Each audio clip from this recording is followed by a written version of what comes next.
like it wants to ring.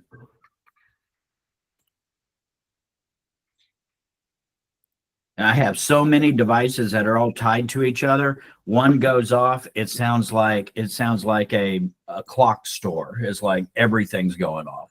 So, all right. So, I don't know if are we recording? I don't know. Okay, we're good. Okay. We're good. We're recording. Yep.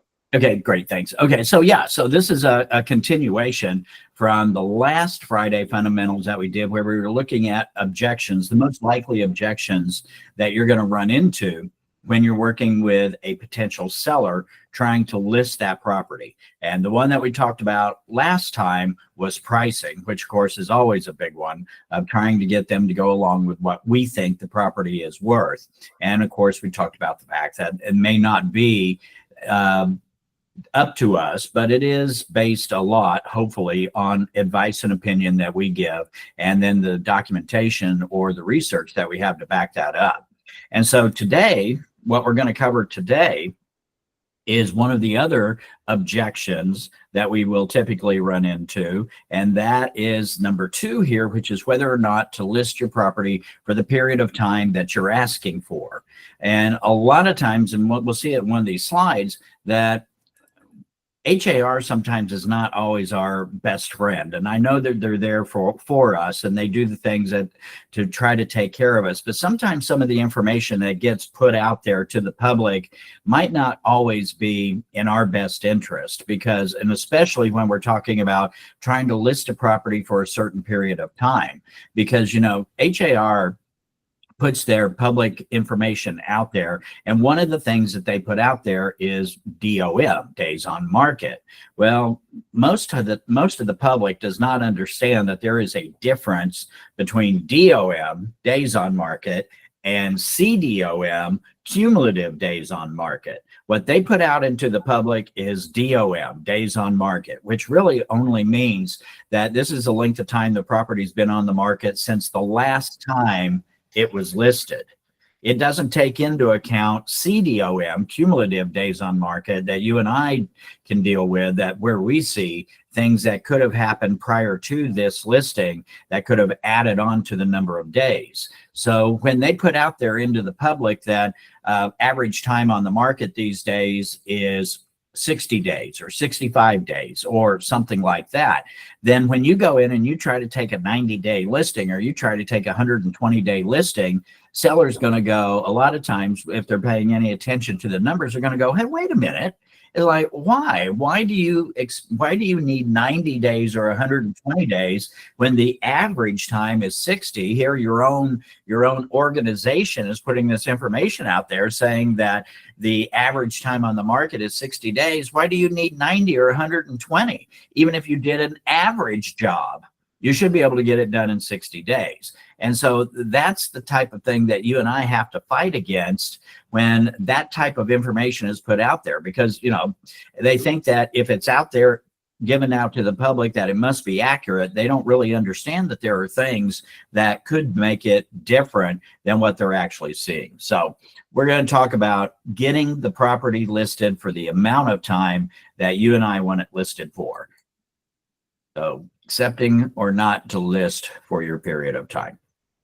So like it says, you need to make sure that you're giving yourself an adequate amount of time to properly market the property and expose it to the public. And of course, the market's going to dictate that. Sometimes it may be 30 days, sometimes it may be 6 months. You may remember 2021, first half of 2022. We measured marketing time in hours, not days, weeks, or months. It was hours. It was like you put something on the market, within 24 hours, you've got multiple offers. And so, you know, it was low-hanging fruit at that point. If you had a listing, you had a sale. It was pretty much that simple. But that was really not the norm. That was definitely the exception, not the rule. So sometimes it could be 30 days. Sometimes it could be 6 months, depending on how long you've been in the business. I can remember times where average time on the market was getting close to 3 to 4 to 5 months just to get a property under contract to sell. And then, of course, the length of time it would take to actually close it. So we need to keep our eye on that and know what the actual correct length of time is. Typically, higher the price range, the more unique. And I draw a distinction here when we talk about unique. So there is a difference between short supply that everybody wants and unique or weird. Well, there is kind of a fine line between unique and weird. It's like, depending on how different this property is, that could add to the time or it might subtract for the time. And that's where unique and weird come into play. Unique kind of implies that whatever it is that makes this property different is a desirable trait that people are looking for. And so that might shorten the length of time that you need in order to get it to go. You know, maybe golf course lot, waterfront lot, things like that, things that are unique or different, but they're desirable traits. Weird is, yeah, this property is different, but whatever the trait is that makes it different than the other properties is not a desirable trait. And so that's going to add on to the time. I may have this beautiful residential lot to build on, but if there's a drainage ditch running down the center of it and the entire lot is sitting in the 100-year floodplain, then yeah, that's different, that's unique. But it also goes into weird, which means that because it may or may not serve a purpose, and utility comes into play here, how much, what kind of use can I get out of this property, may add or subtract from the length of time. So, so depending on that. Yep. Yeah, just a quick thought on this too. Also, type of property matters. Land, right, it can be a lot longer. So those things. But as far as unique or something like that, picture this: a fine luxury home with the bathtub in the middle of the master bedroom. Unique, not really desirable, right? There you go. Not in my house. So exactly, it's what is it that makes this property different, may either add or subtract to the length of time that it's going to take to get this property to move.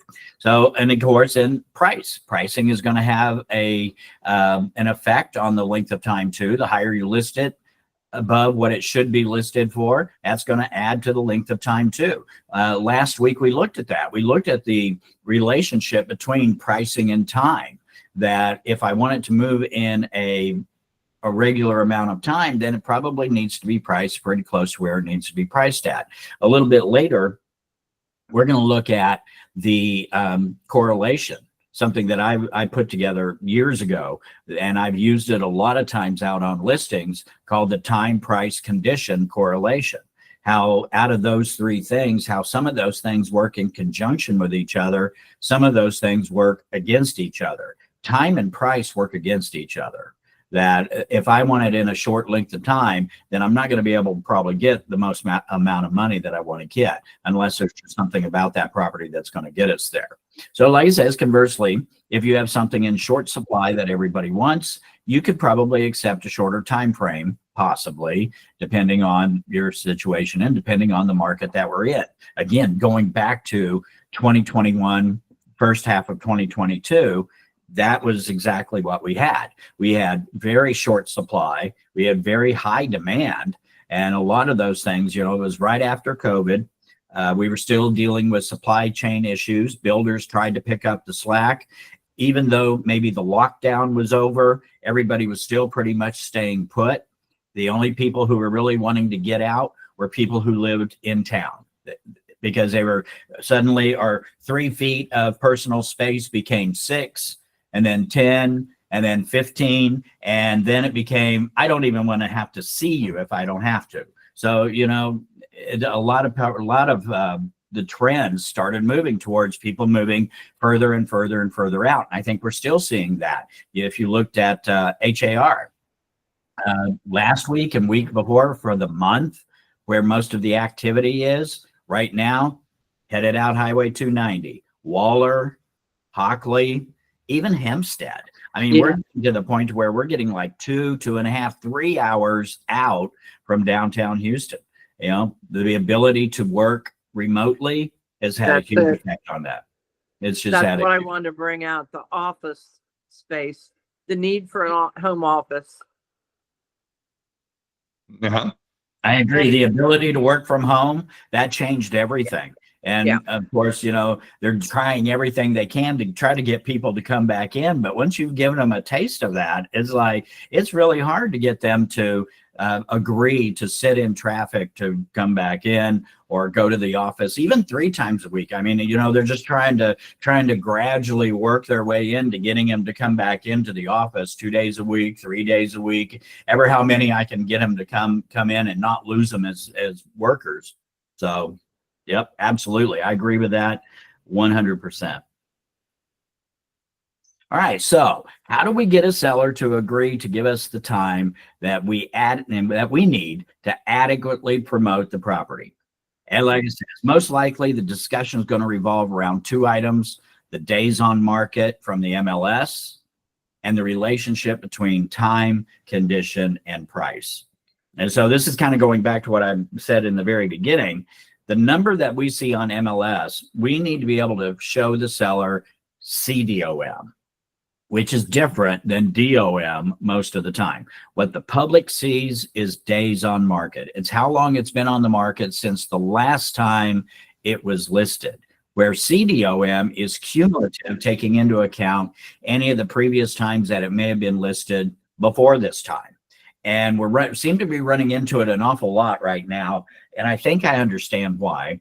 It's because sellers have been used to a very short time frame, a very short fuse on getting their property under contract. And I think agents have been too.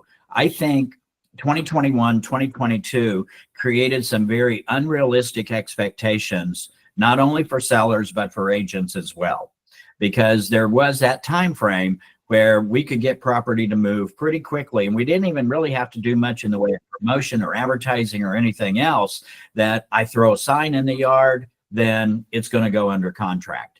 And that's one of the things that I truly believe in my mind that NAR really got afraid of. That NAR really started fearing that their value, the MLS's value, was going to be diluted. Because you could move property without it being in the MLS. You put a sign in the yard, it would sell. And so I think that's one of the reasons why they created the coming soon. I think it's one of the reasons why they wanted to make sure that MLS was still in the picture there, that you couldn't just put a sign out. You put a sign out, it's got to be an MLS within 24 hours, even if it's in coming soon.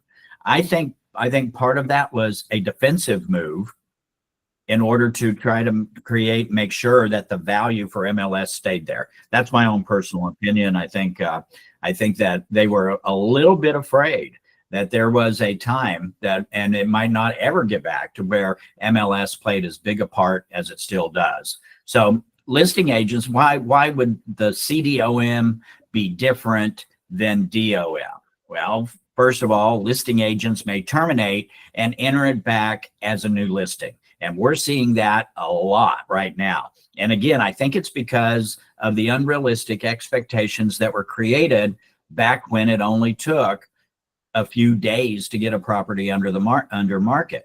That even, and I've had these calls too, and I know Marty has too, where the agent calls in and says, "Oh my gosh, my property's been on the market for 45 days. What am I doing wrong?" It's like, probably nothing.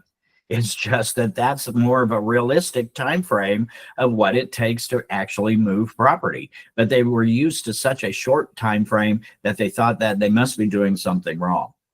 And of course, go ahead. Don, on that, yeah, exactly right. Oftentimes you have to ask more questions because there's other factors included. Like, it could be anything. Is it the normal time on market? Are you being too anxious? Is there any showings going on? Is there any activities going on? What's the feedback you're getting? It could be a price issue or condition issue. A lot of it has to do, it's not automatically something wrong. It just maybe the right buyers haven't come along yet, right? How's your marketing? There's a bunch of those things. Absolutely. But as far as the cancel and relist, this is an issue nationwide. California, Washington, New York, and a couple others have put in rules around you have to do a major price reduction or major upgrade to the property to do a cancel and relist. So it's like you have the 5% price difference in some place. It's coming here eventually because this is a problem because the data is skewed because you cancel or less, it sells in 30 days, but really it was 230 days, right? So that's the market thing. So something to be aware of. And Catherine had her hand up. So house. Yeah, I was actually, you guys went right where I was going. And Good. the people that would take it down and relist it to think that they were gaining anything, I mean, a decent agent is going to be able to look at that 360 days and look how many times it's been on the market and see all the days. And we see the cumulative days too. But it's like they started using it as a tactic that really I was wondering if it wasn't something that was unethical. And that was what I was going to ask. Well, here's the thing. I actually contacted the guy who I have contacted a lot at HAR over the last 25 years. Anytime I have any questions, I ask him whether or not there are any rules around being able to do that, where being able to terminate the listing in MLS and then re-enter it as a new listing. And they have right now at least, they don't have any ethical issue with it as long as they have the paperwork to back it up. Because remember what we agreed to when we joined the Association of Realtors and MLS. We agreed to keep accurate information in the MLS at all times. And so if an agent just goes in, terminates it, and then re-enters it as a new listing again, puts it back in as a new listing, that's a violation. That's a violation, not an ethics violation, but it's an MLS violation because you don't have the paperwork to back it up. So what HAR says is that as long as you actually have the paperwork to back it up, which means you have a termination of listing and you have a new listing agreement, then you can do it. Then I'm not going to say they're okay with it. I'm going to say that they feel that you have fulfilled the rules, the MLS rules. That's what they said, that there is no rule around it. There's no rule against it, as long as you have the paperwork to back it up. Now, that's a little bit of a risk, because if the seller's not really satisfied with the job that the agent is doing, and I get them to sign that termination, which means, I've released all rights to this property. And then I turn around and I go, okay, well, here's the new listing agreement that we need to sign.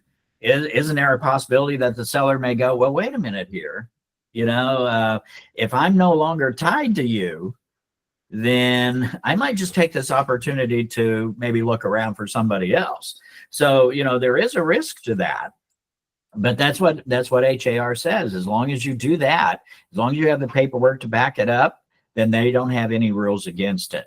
Now, personally, I think there's an ethical issue to it, but that's just me. Is it misleading? Absolutely. Why are they doing it? Because they're trying to mislead people.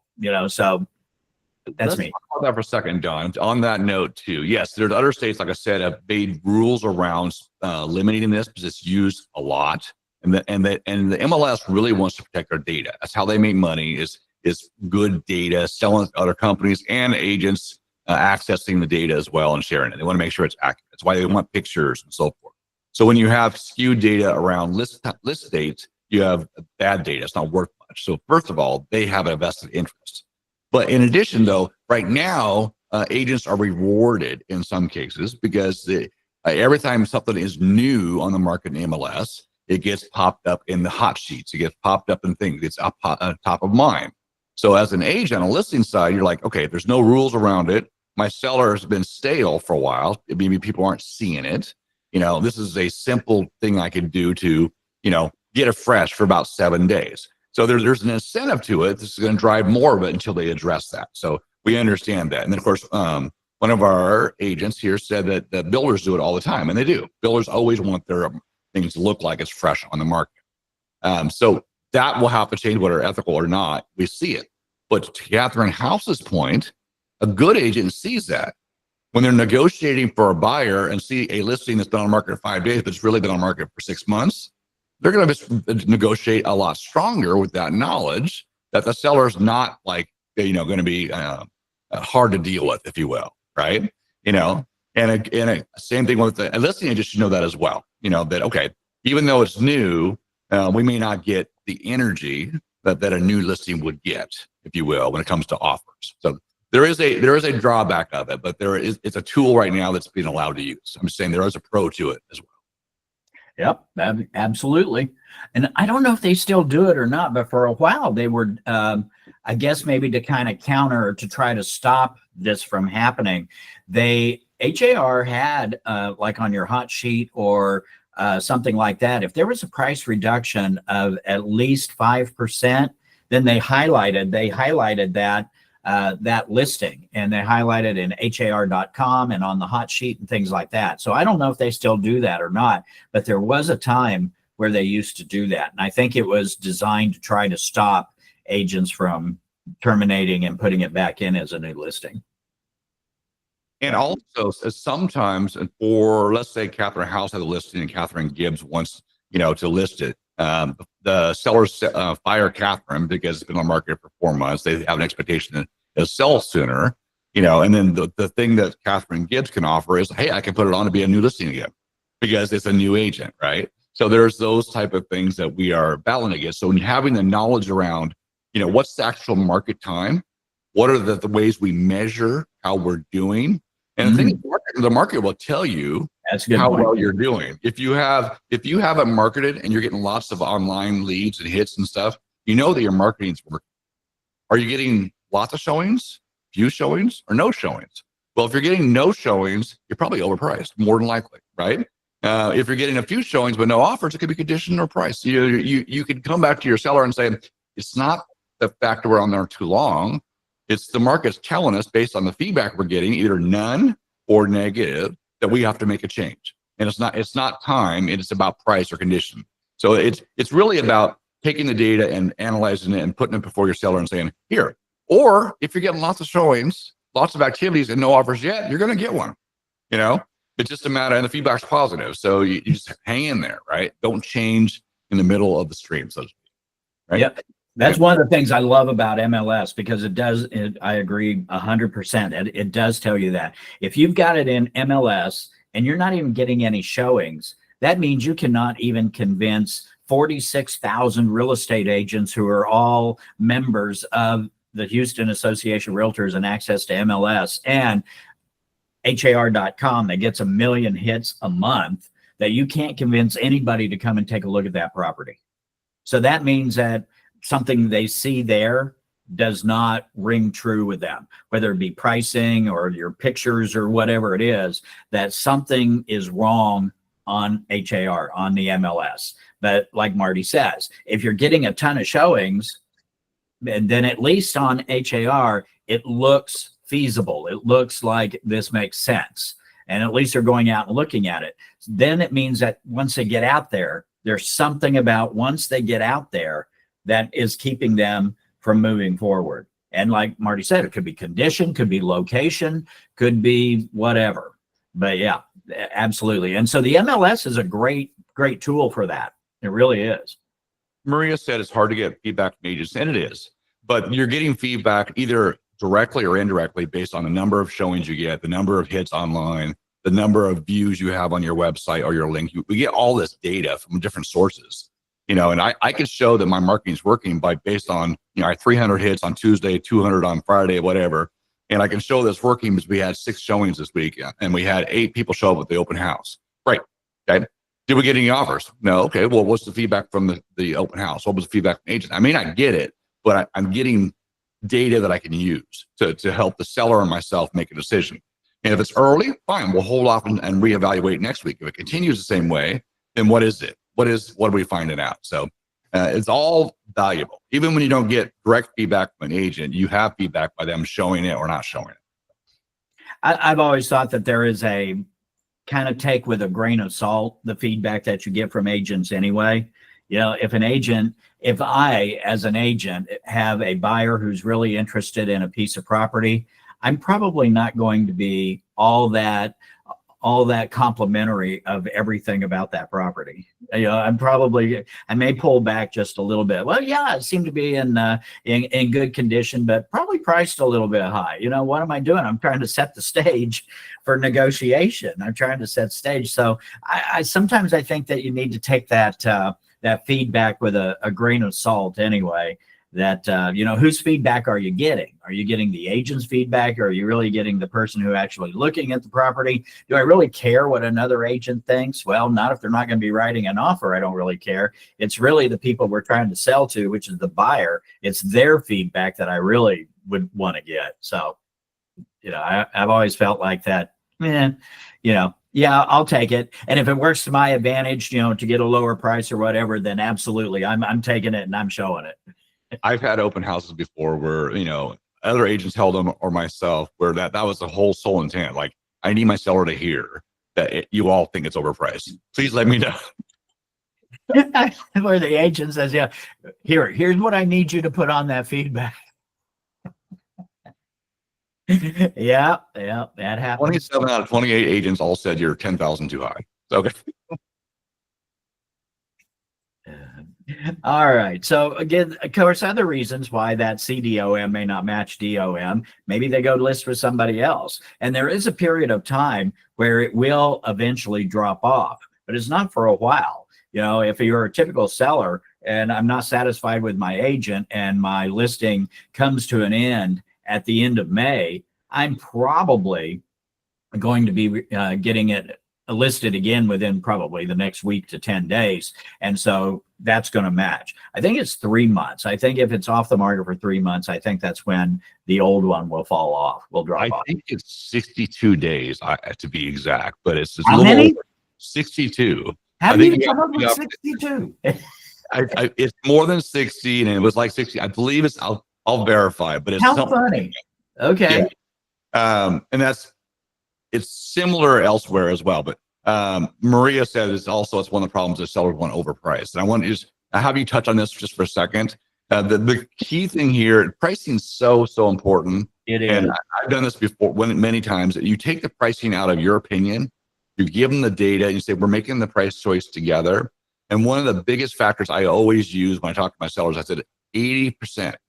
NAR says 80% of the potential buyers that will see your home and be able to buy your home will see it in the first 2 weeks. Yeah.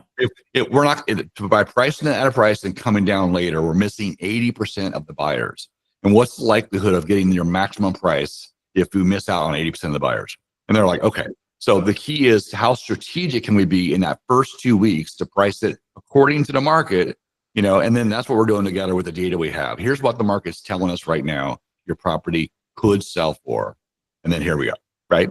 So that's key. Because too many agents will say, okay, fine, we'll start here and then we're going to lower the price in 30 days. You're shooting yourself in the foot and you're hurting your seller, you know? Yeah, you're missing that initial wave and you're trying to get the wave to build back up. And by trying to lower it later, you're trying to build it back up. But a lot of those buyers will never come back. Yeah. And then the last part of that just says, sometimes we're our own worst enemy when we see a low number and decide we don't need as much time as we really need. We need to be prepared to show them the real numbers. Well, how do we do that? Archive report. Make sure you've got that archive report to show how many times it's been listed and how long it was listed before this number is there. And the nice thing about the archive report, it shows DOM, CDOM. And you can show them, this is what you see. This is what the public sees. This is reality. And sometimes, you know, perception is reality, but a lot of times it's not. And so just because it showed a certain number does not mean that's what it actually is. So you can do that on all numbers, by the way. that's true. You can make numbers say whatever you want them to say. Well, that too. But even yesterday, I had an offer for an inspection response. Just is interesting, right? And the agent was all upset that we asked way too much. We asked for a price reduction. We asked for this. I go, that's too much. I go, no, it's not. Here's the data. Here's the 10 properties that sold in your market in the last 6 months, just like yours, all sold for 95% to sell price and list price. We're less than 2% less than list price. So this is more than fair. We got what we wanted. But it's like you have the data to back you up, saying, no, you haven't looked at the data. This is what properties are selling for. And the MLS will show you that stuff. It's really, really cool. It will, yep. And RPR is another good one. I like MLS better, but RPR also gives good data too. So of course it's the same data, just formatted differently. So all right, so let's shift gears here a little bit. Oh, I'm sorry, Catherine, go ahead. Well, just real quickly, I wanted to say something about that. Under our tools section, there's also a program called Remine, and a lot of people don't use it, and they don't know how to use it. Yep. But if they do learn how to use it, it is a very invaluable tool because it can tell you what is still owed on the mortgage and everything. And that one is a powerful tool that I've used before. And an example, a house had flooded. It was a fairly new house. It was redone, and the seller could not get the money out of it because of the SBA loan from FEMA. People don't realize when they use FEMA, they're getting a small business loan. And that small business loan being a lien on the house prohibited that house being able to sell at a reasonable amount. And they didn't believe me. I was on the buyer side though. It was Remine, Remine. Yeah, it's like Remind, except without the D, and it's an E. And there is a link to it in HAR. There's a link to it. Yes, under your tools, you get free, very generic example.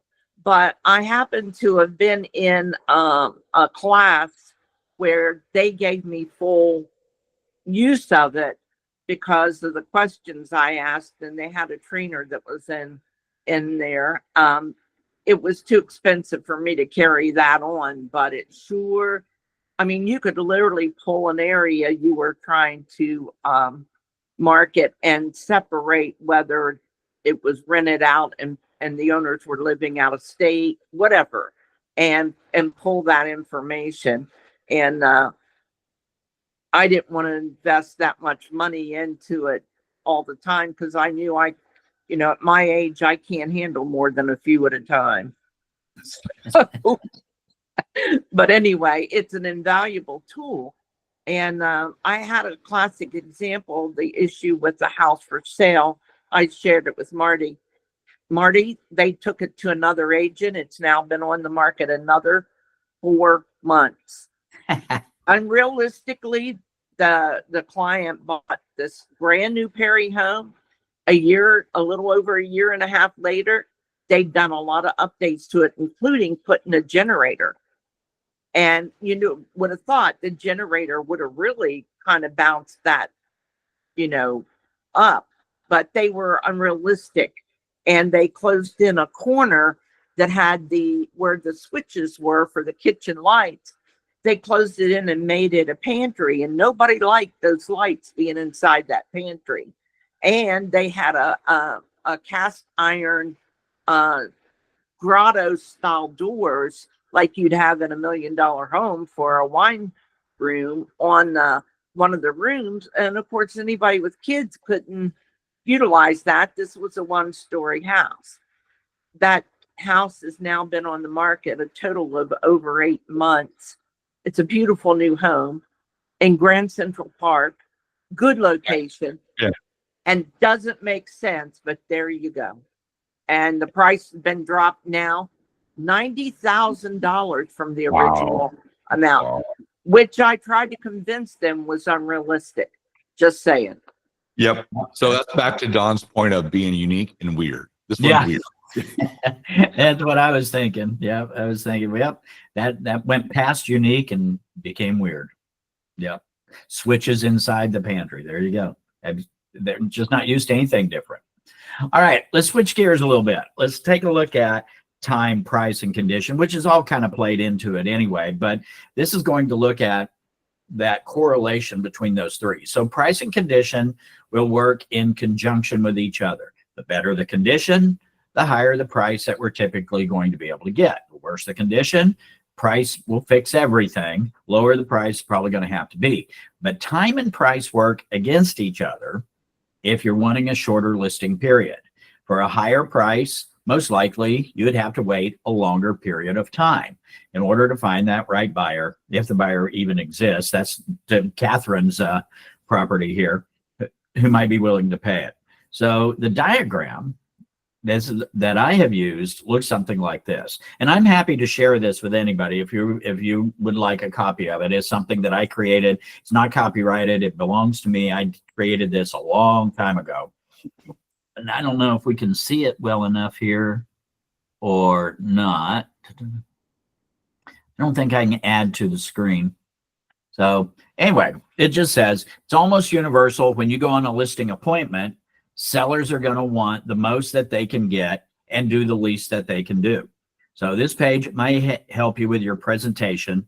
Condition works against the two other components in the time price condition correlation. In other words, the lower the condition, the higher the time when the desire is for a lower amount of time, and the lower the price when the desire is for a higher price. So time and price working together says even I can't read my own writing, as the amount of, gosh, I can't read that.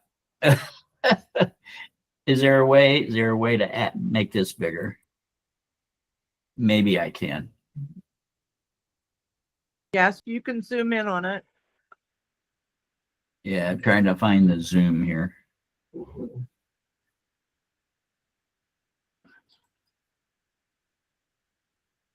I'm not doing it.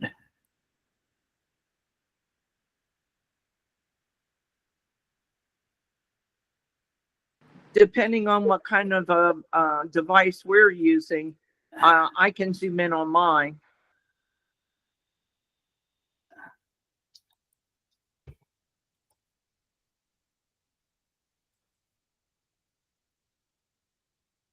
Oh, well, okay.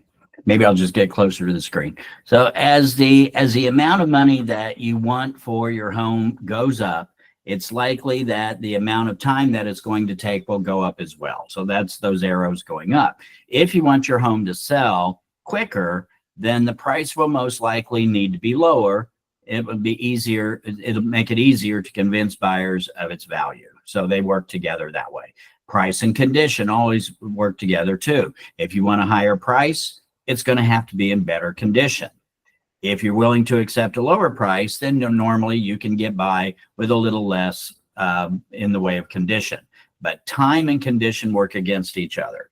It says that the less that you are willing to do in order to put your home in selling condition, the longer that it's likely to take. And so that shows as the condition gets worse, the longer the time is going to take.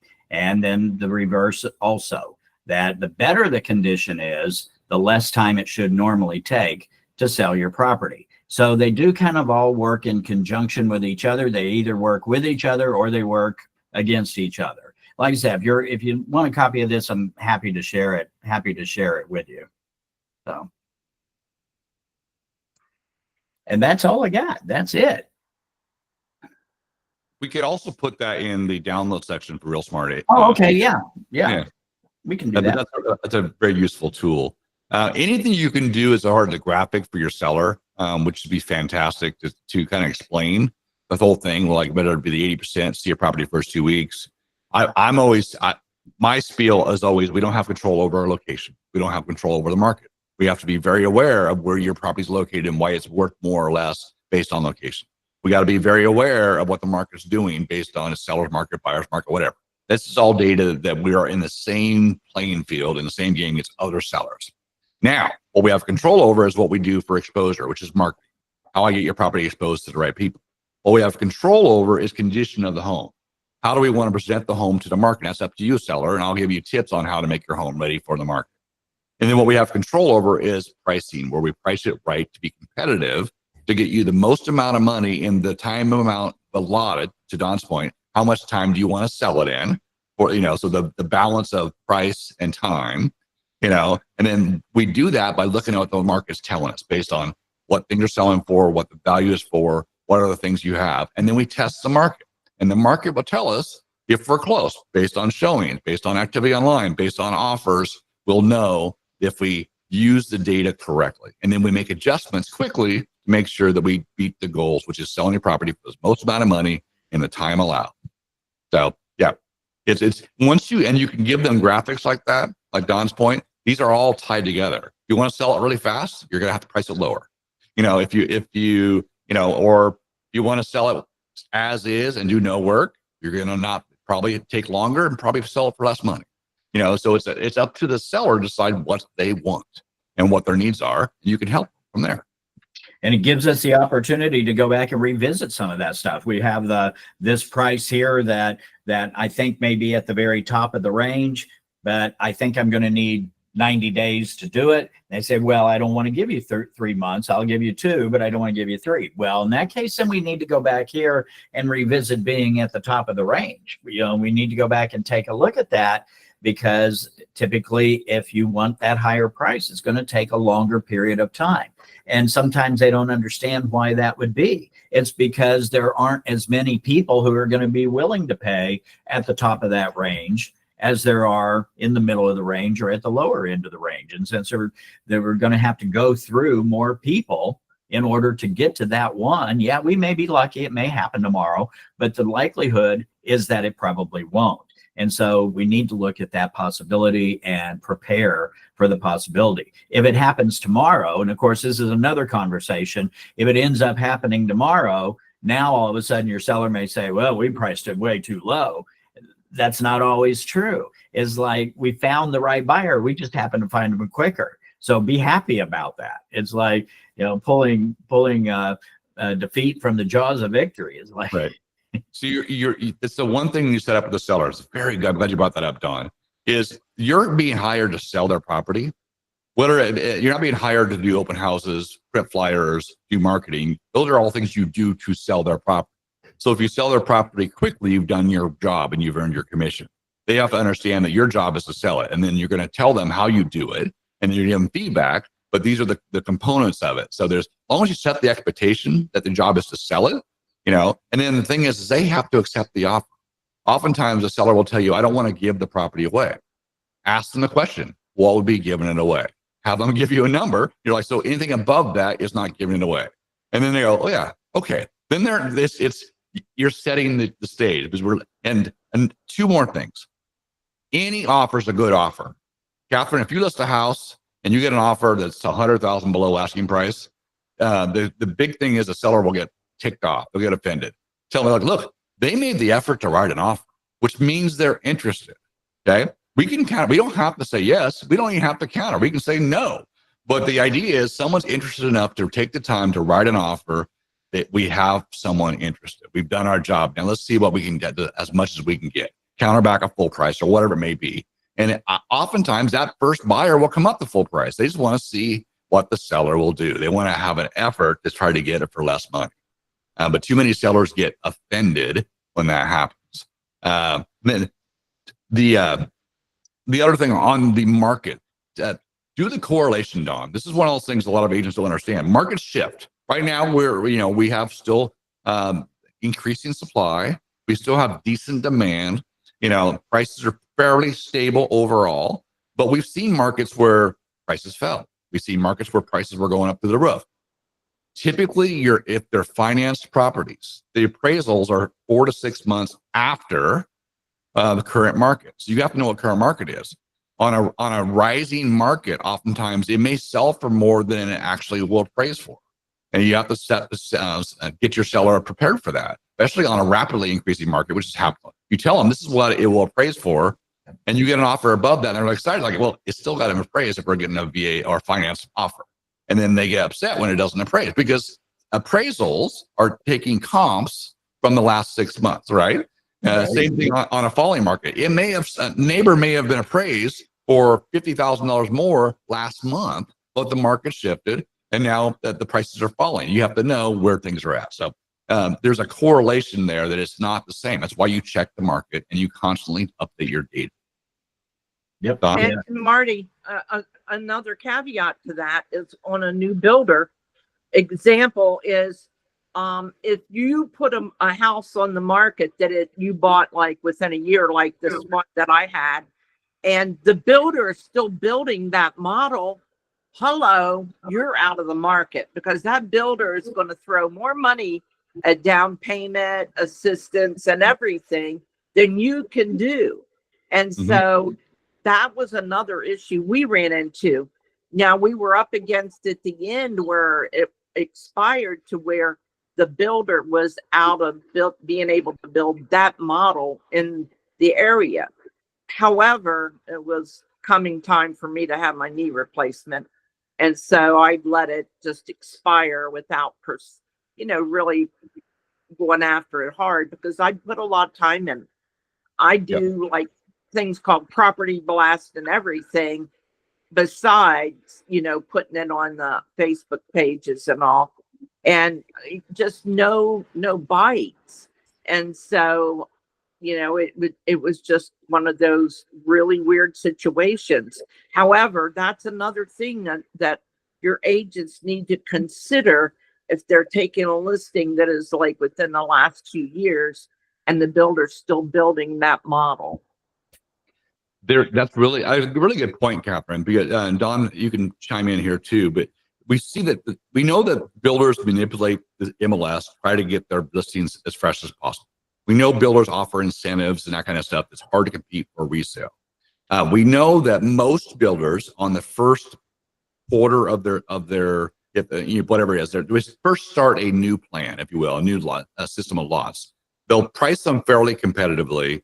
They'll get sales in there, and then they raise the price on the rest of the lots. This is what they do, and it gives an inflated value for the early adopters, if you will, the people that bought early, if they don't have to sell. So you have this sort of artificial inflation of value because the builder does that, and they maintain their price across all the lots to maintain appraisal value.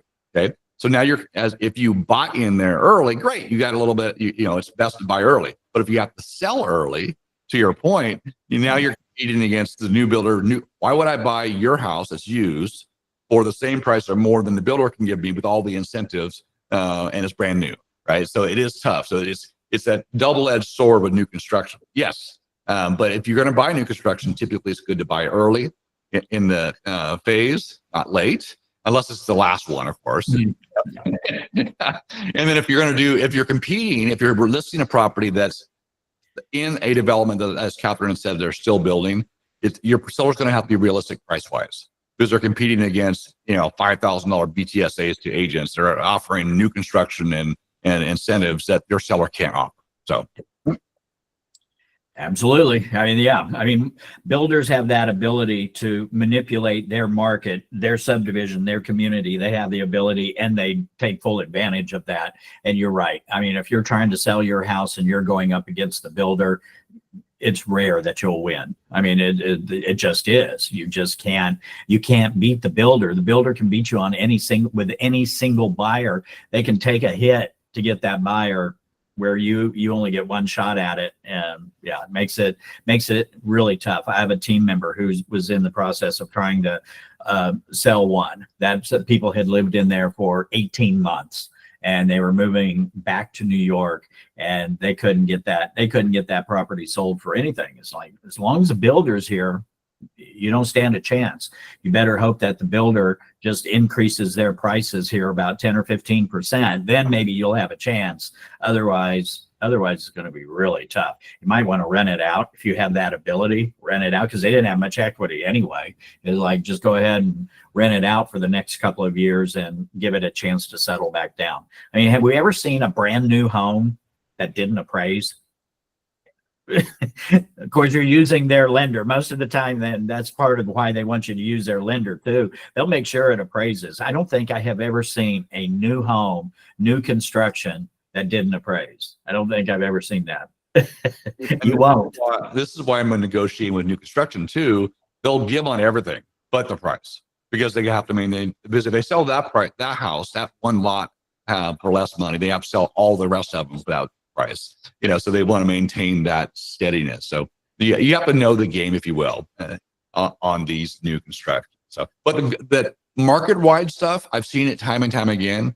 When new construction gets basically absorbed, when all the product's kind of gone, then resale takes off, because they're not competing anymore until that comes up. So just watch the market. The new construction always goes first. It's true. Absolutely. Yep. And like you said, if you're at the end of the the construction where they have just maybe a few left. They maybe have pulled out all the new home salespeople because there's just not enough inventory left to sell. Those are good. Those are good ones. Those closeouts are good. So you either need in the beginning, be at the beginning of it or at the end of it. If you're in between, then it's going to be tough later on. Also, the end of their fiscal year, Don, because Oh, there you go too. Yeah. they're going to give you rock bottom prices when they've got to get them off their books, because they're holding on those homes is keeping them from open their next section to build on. Yep, that's true too. So That's good. Yeah, the carrying costs are one thing, and then the not being able to reinvest and build something else is another thing. So they have to got to move. So opportunity cost. yep, opportunity costs. Cool. Any questions for Don? Don's great as always. I like your haircut, by the way. Looks sharp. Thank you. Appreciate it. And I know we all want the time price condition correlation into the download, so it's awesome. So Okay, no problem. Happy to do that. how high of a commission are you seeing from new builders? Michael, it's I know that you're new. It's all over the place, but I saw Lennar, somebody the other day was offering up to 5% to a buyer's agent it was crazy. So typically we're seeing 2.5%, 3% plus in many cases a BTSA of 5,000 on average. And we're seeing some like that where it was for the month of June, it was 5% SOC or buyer's agent commission. That's crazy. That's phenomenal if you can get it. In fact, I saw one yesterday, Don, that was 6%. Oh my gosh. That, that's talking about being able to judge the market. That's a great way to be able to tell how badly the builders feel like they need us. If you were selling property during 2021, first half of 2022, there were some builders who wouldn't pay an agent at all, where they said, yeah, they didn't need us. It was like, you can bring whoever you want. We're not paying you anything, because they didn't need us, because they had enough people coming in on their own without an agent that they were getting their product sold. So they didn't need us. So this is a great way to be able to tell too what's going on. If they're out there, and there are a lot of BTSAs right now. I saw somebody contract that crossed desk the other day, $8,000, 8,000 BTSA. So yeah, you can kind of get an idea on how things are looking based on what the builders are willing to pay us. They've overbuilt. Now we've got a better inventory. Inventory's building up like crazy. I don't know if you guys have paid attention to the things that we get on Wednesday that HAR puts out there, but for the last several weeks, the last 7 or 8 weeks, the amount of new inventory has exceeded year over year. From 2024, the amount of new inventory has been between 25 and about 35% higher, just new stuff, 25 to 35% higher than the same time frame last year. That's a lot of new inventory coming on. But then if you go and you look at pendings, closings, and showings, they maybe have increased maybe 1%, maybe 1.5%. That I know it's too easy to talk about a trend, but that's something that really bears watching, because, you get those inventory numbers up there too far without demand picking up along with it. Something's got to give. Yep. Tanya mentioned in the chat as well, if you get a BTSA, how do you adjust your buyer's agent agreement? And it's CX 1505. There's actually a form right there to either adjust it up or down and to add a BTSA right there on your Texas Realtors 1505. Yep, right there. And it's 2 different sections. You've got commission section and you got a bonus section. So, yep, 1505 will do it. Not to mention that the builders don't put all of their inventory online, right? So Correct. inventory probably is way higher than what we see. True. The data, once again, the data is only as good as the data is accurate, right? So you're right. There's more inventory out there. There's a lot of people too that would be on the market now, but because of the low interest rate, they're holding off on it too. There's a lot of investor properties. So yeah, it's an estimate at best for sure. Yeah, that's what I'm trying to figure out is what's causing the increase in inventory like it is that much, because it's like 3 to 4,000 new properties per week right now. It's like, what's causing that increase in inventory? It's like, I don't know. Unemployment is rising. At the same time, new communities are coming. The older properties are staying more in the market. So it's a combination of things. Yep. And I think there's still pent up nerves. I think people are waiting for things to get a little better. There's still demand. People have to buy and sell, but I think it might be some good opportunities. I think from a real estate perspective and from an investor's perspective, this has a combination of being, there might be a softening, there might be a little bit better opportunities to buy some good property. So hopefully that's the case. Definitely bears watching. Yep. All right, Don, thank you. Appreciate it. I'm gonna stop the recording. Always good.